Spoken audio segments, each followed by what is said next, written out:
Hey everyone, and welcome to the first video on this channel. My name is Paul. I'm an artist, a musician. In my day job, I work full-time in the video game industry as a marketing professional, but I spent many years working in esports as a host and commentator.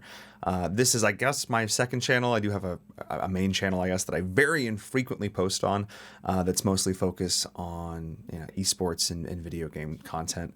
But this channel is going to be all about books, and I am so excited to share it with you. In the last few years, I've gotten back into reading in a really big way, consuming a ton of BookTube and BookTalk content, so I'm really excited to get just dive right into this. 2024 is the year of just reading so many books, and I'm so very excited. It's something I've been wanting to do for quite a long time. And yeah, I'm excited to just dive right in. So let's talk a little bit about this channel. It has a few sort of key goals as we're starting things off with. Eventually, this video is going to turn into a January reading review, but let's do some bookkeeping up front here.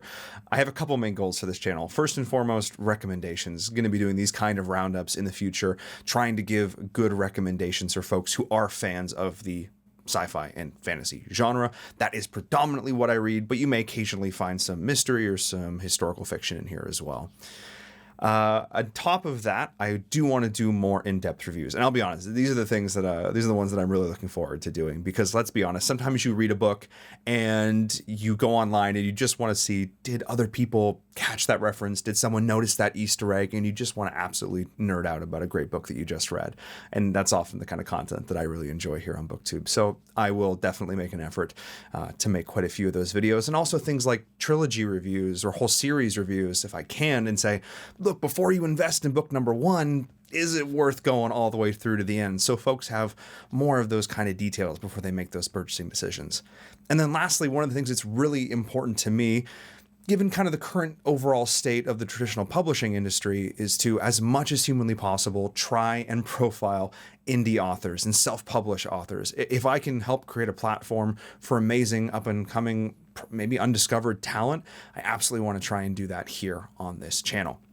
That being said, this is a book recap and review of the month of January. What books did I read? I'll be honest, there's a little bit of December in here. I did get sick over the holidays, so I didn't have as much chance to read as I would have liked.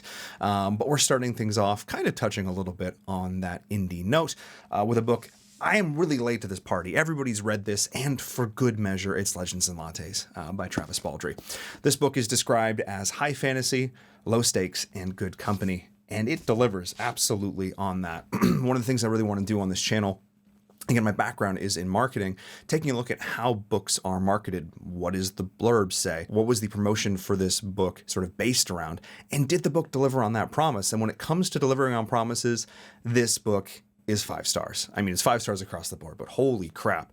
There is sort of an expectation, and it's Brandon Sanderson who says you need to deliver on your tone promise. Like when the book starts, is it that all the way through? Do you sort of get a sense of what you're getting in for? And oh my goodness, Legends and Lattes delivers. If you are someone who's a fan of D&D and Pathfinder, if you've played those kind of tabletop RPGs in the past, this is going to feel like coming home. It is an absolute ton of fun. The basic premise is an adventurer finishes up her last campaign, decides to retire, and decides to go open a coffee shop in a city that has never heard of coffee. And obviously some hilarity ensues. There's some drama with the locals, getting the shop set up, the mechanics of putting that all together. And sort of as the story progresses, she sort of puts together this crew of sort of lovable misfits. And it's how they all sort of progress through this journey together. And it is the most wholesome book ever. And I'm someone who maybe traditionally reads books that maybe more into the more grimdark end of things. I like really intense stories, epic high fantasy, sprawling space operas. But I have to say, this one was really nice to just sit down with a cup of coffee in an afternoon and just, be taken away on a little adventure. So if you're looking to sort of break up your normal reading patterns, and again, if you're someone who is like, I don't know if I'm going to like that so much, it seems kind of like, no, it's trust me on this one. It'll help. It'll just break things up a little bit for you if you've been reading these, big, heavy tomes like you see behind me. So I 100% recommend it. This book is 100% 5 stars in my opinion. But to completely about face, because, we got to go back and forth a little bit here. This next book quite a bit different. It's Children of Time by Adrian Tchaikovsky, another book that has been making the rounds of late. Very much different from Legends and Lattes. I don't think you could it's hard to get two more different books, if I'm being honest. This one is hard sci-fi. People have called it evolutionary sci-fi, and for good reason. The basic premise is essentially Earth and humanity have expanded out across the galaxy. They've evolved, and part of that is conducting various science experiments. One of these worlds that they've terraformed is the home of this experiment, and essentially trying to create a child race that humanity will watch as they grow and develop with this nanovirus that basically speeds up their evolution, and it basically follows, one of the two main storylines follows the path of that species as it progresses. Now, minor spoilers here, but I do think it's kind of important. If you're arachnophobic, probably not the book for you. Hint, hint, something goes not necessarily according to plan. And this book features multiple hundreds of pages of spider POV. So if that's really not your thing, maybe take a pass on this book in this series. The sort of counterpoint that evolution is the story of this group of humans, sort of the Earth society basically collapses, and it's this generational ship, the last hope for humanity, setting out across the stars, and sort of the conflict that evolves around this last very fertile planet. Now, Tchaikovsky is a fantastic writer and explores this really, really well. I think if I was to sort of balance this book from world building to characters and story, I would say the world building is huge in this one. I think the characters fell a little bit flat. And to be fair, that's just kind of the nature of this story. He made a choice, sort of as this story progresses, very much a la Foundation. You sort of check in with the species that evolves at sort of these sort of key pivotal touch points as their society progresses, very much akin to a Selden crisis, if you have read Foundation. And one of the choices that he made, rather than having unique suites of characters in all of these different instances, he sort of recycled the same few names. Again, I think it's sort of to help humanize, quote unquote, these spiders, though, again, this species is very different from humans. That's what makes it so interesting to read and to follow. The creativity that Tchaikovsky has here is pretty astounding, honestly, to really get into the head of this non-human character or these suite of characters. But sort of in doing so, by giving them all the same names, and they don't always follow the same character archetypes, there we go, it sort of makes it really hard to connect with them. And again, I really enjoyed the world building with this, the idea of this biological technology that they're developing sort of in tandem or sort of as a counterpoint to humanity. I thought that was really, really cool. The human side, I also think in terms of characters, did feel a little bit flat. The main character, Holston, is kind of a passenger in his own story. I mean, quite literally a passenger on this ship, and sort of him coming in and out of cryosleep, sort of again around these more pivotal moments in their history. And again, this ends up spanning what ends up being hundreds of years, but it often feels like it's the other strong characters around him that are sort of making a lot of these decisions. And I was a little bit, I'll be honest, I was a little bit torn on this book as I was reading it. Again, it's a little bit slower, a little bit more dry. But one of the things that really stood out to me was the ending. And it's hard to stick an ending for a book like this. But I think the next day, they're right there on the shelf. I'm about the next two books in the series. The ending was phenomenal. Twists I did not see coming, and I'm really curious to see where Tchaikovsky takes this series. And when I'm finished reading all three, I probably will end up doing a review on all three. But yeah, I would probably give this like a 3.75. Again, if you're looking for something that's a little bit more dense, a little bit more focused on the actual science, and has really cool world building, then I definitely recommend checking this one out. Going on to the next one. Haha. Don't have the physical book in front of me. Did take this one out from the library. This book had some controversy when the cover was first announced. It's Fractal Noise by Christopher Paolini. I heard a lot of mixed reviews about this book, but I'm someone who is a huge fan of Aragon and I really did enjoy To Sleep in a Sea of Stars. So I wanted to give this book a chance. Took it out from the library and pretty disappointed, if I'm being honest. This was probably my least favorite read. I read this right at the end of last year. And I'll be honest, probably my least favorite book of 2023. For one really key reason, it was marketed as a prequel to Sleep in a Sea of Stars, which is sort of the first book in the Fractalverse, which is Paolini's sci-fi answer to the world of Aragon. And it's not that. Yes, it's technically set beforehand chronologically, but it really has no functional tie-in to the rest of the Fractalverse. And I think because of that, I went in expecting something, and when it wasn't that, it just kind of irked me that little bit extra. Essentially, this book is a character study. It started as a dream that ended up being like a 15-page short story, and I think it most should have been a 100-page novella. I was really, really disappointed with this book. Every single character in it was profoundly unlikable. The sort of setup of the story is that it's this group of scientists on a ship and they discover an alien artifact, and it's essentially the journey of a few select group of the scientists going to march on foot because of the nature of the planet it's on to look into a hole. It's the basic premise. Yeah, it was really a character study, basically dealing with the main character dealing with the loss of his wife and going through these stages of grief. And again, I do appreciate what Paolini was trying to do here. I just don't feel like it hit the mark. The writing felt surprisingly clunky from him.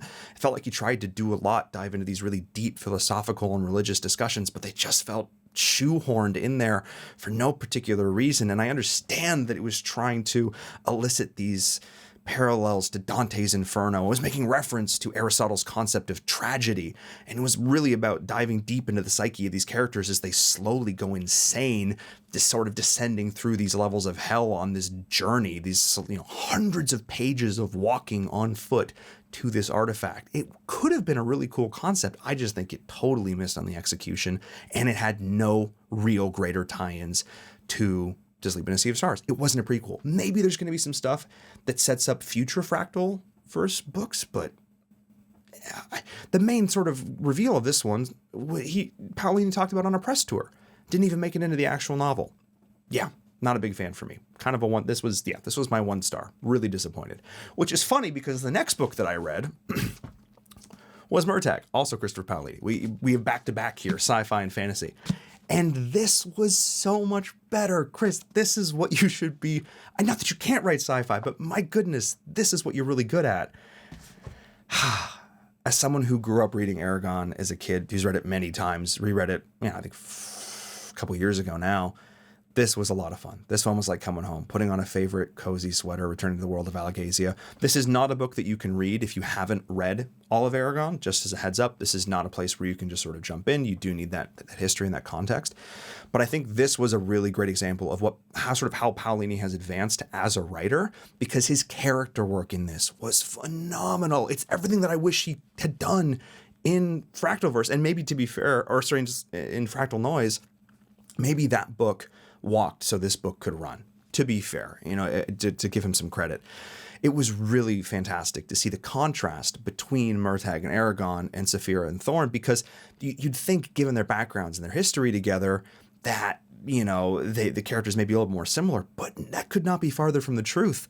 Essentially, this book picks up about a year after the inheritance cycle left off. It's Murtagh and Thorn. They're dragon and rider, but they're basically outlaws. They're living as outlaws. The people of this country still sort of view them as the antagonists, given that they were working underneath the big bad. Of course, they were mind controlled basically as they were doing so. They didn't have a choice.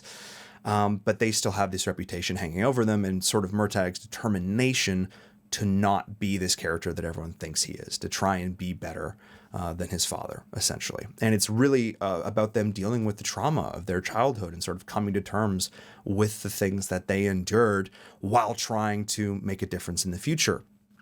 All that being said, lots of praise. A couple small issues with this book, I will not lie. The pacing, especially at the outset, was a little off.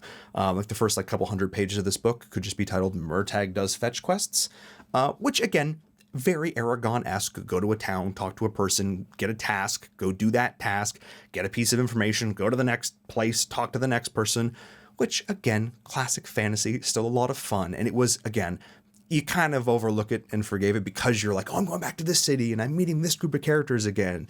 And it was a lot of fun in that one. I do think the book really takes off sort of in the back half of it, and I have to give a ton of props. When it comes to satisfying endings, this book absolutely delivered.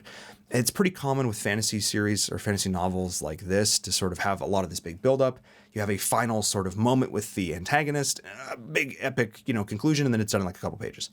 This was not that. This was a robust conclusion that really felt earned. You really felt like you deserve, this fantastic ending, and you absolutely got it. And it set up a new epic trajectory for the world of Alagasia, a big bad that has been, slumbering, that you now are getting to deal with, and you realize that Galbatorix wasn't even nearly as big a threat as what the cast is going to be facing. So I'm really excited to see where Paolini continues to take this. I would give this a 4-star, not just for the nostalgia value, but it really does feel like a level up and an evolution of Aragon, and I'm really excited to see where he keeps going with it. And the last big book that I read in the last month, again, another one that has been doing the rounds, but I felt like I needed to read because they're making a TV show out of it. It's The Three-Body Problem by Cixin Liu.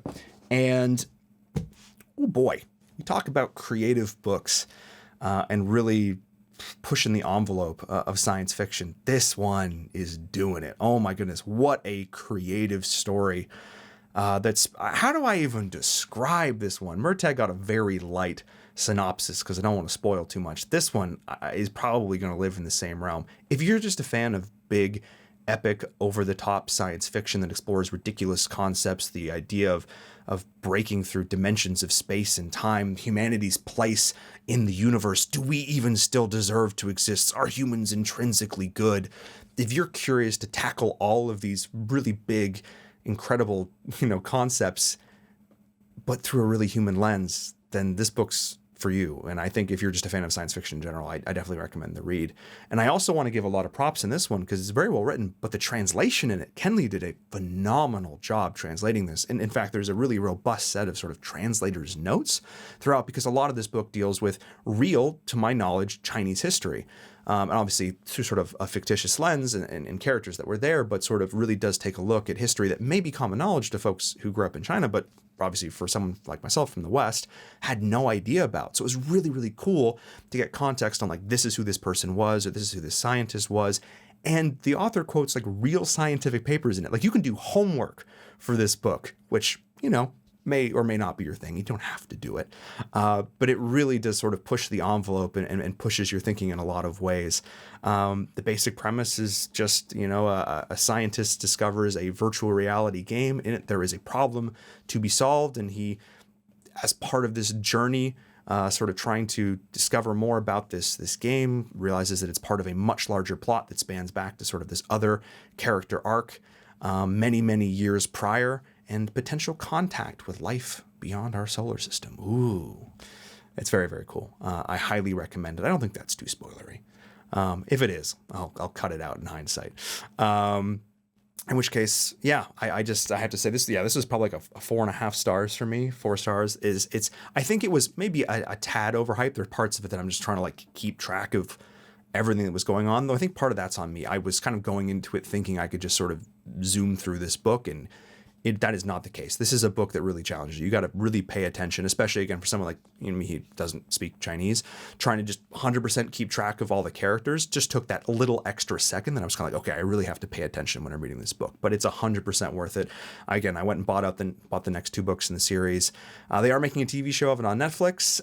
It's made by the creators of Game of Thrones, which leaves me feeling torn, I'll be honest. But definitely going to give it a shot. Really great cast of actors in it. Again, some pretty substantial changes, it seems like, from the books in terms of that regard, but definitely one I'm going to be checking out. So I need to get reading on the rest of them to make sure that I'm done before that series drops in March. But this video ended up being a little bit longer than I anticipated, but I've just been really enjoying talking about these books. I think the next one, there's more to talk about with Murtagh. I think that'll probably be the next video here on this channel. I want to do a full in-depth spoiler review because there is tie-ins to the Fractalverse. There are tie-ins to past books, and I want to talk about all those things here. Paolini's going Cosmere on us, and I want to talk about it. So yes, that's the first video here on this channel. If you enjoyed it, definitely feel free to hit the subscribe button. If you are an unpublished or indie author, self-published, and you have an awesome book that you think I would like based on the books that I talked about here in this video, leave the description of your novel down below and a link to buy it. If I think it's interesting, I will absolutely go buy your book and check it out. I'm always on the lookout for new authors, so please definitely do that. And if you disagree with anything I said, especially on the Fractal Noise one, some people really seem to enjoy that book. Maybe there's something there that I missed. Definitely pitch your case to me in the comment section as well. Thank you all so much for joining me, and I'll see you in the next one. Cheers.